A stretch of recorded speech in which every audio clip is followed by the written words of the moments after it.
Okay guys, good morning. I'm back at you here. I wanted to show you, now my 58 Ford, I've started on it again, finally getting a little bit of me time on my car in between, well, in the evenings and on the weekends. I'm trying to get things done on it. So I haven't got too much to show you. The last video I showed you was the trunk lid. I had it stripped to bare metal and there was one dent in it and a couple little wee pinholes where the tail lights go, which are covered up by the chrome. But even though they're covered up, I welded them up anyway. So Dave got in there, he repaired the dent, and he skim coated the whole trunk lid like we'd done the rest of the car with a light coat of filler, body filler. And then of course, like I told you, he blocks it all out by hand, and just the only body filler that stays on it is in the low spots.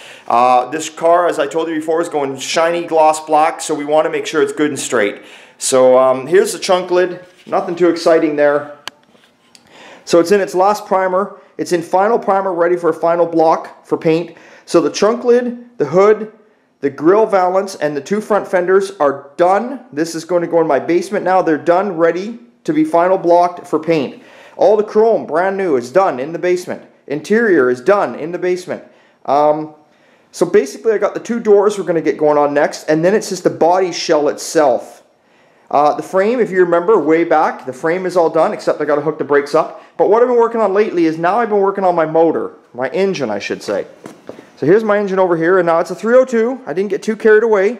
It's a 302. It's got a Comp Extreme Energy 272 cam in it. A little bit of a high rise in Edelbrock. I'm putting an Edelbrock 650 carb on there.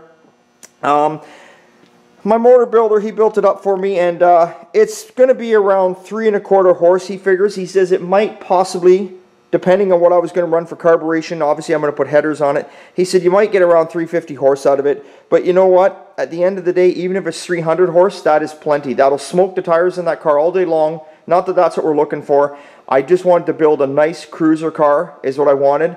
Something that had enough get up and go, so if I had to get around somebody, I could. But also, I didn't want to be stopping at every bloody gas station either.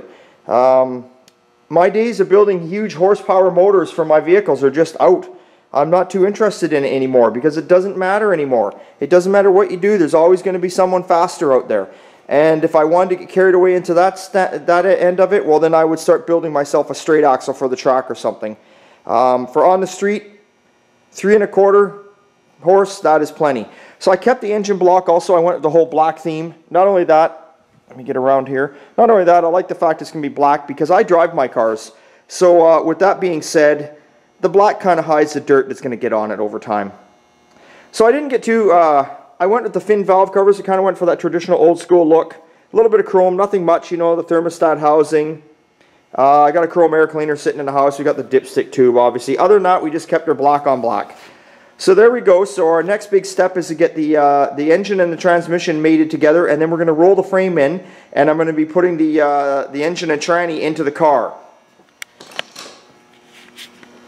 So when I do attempt to do this, I'm going to do a how-to video. I'm going to show you guys on 50, I'm not too sure about the earlier years, but I know 57 through 59 Fords, you can take a small block Ford with a C4 automatic and they bolt right in. It's a very simple installation, and I'm going to show you what you need for the correct pan and all that kind of stuff, and we'll go through it from there. But yes, I'm working on my car.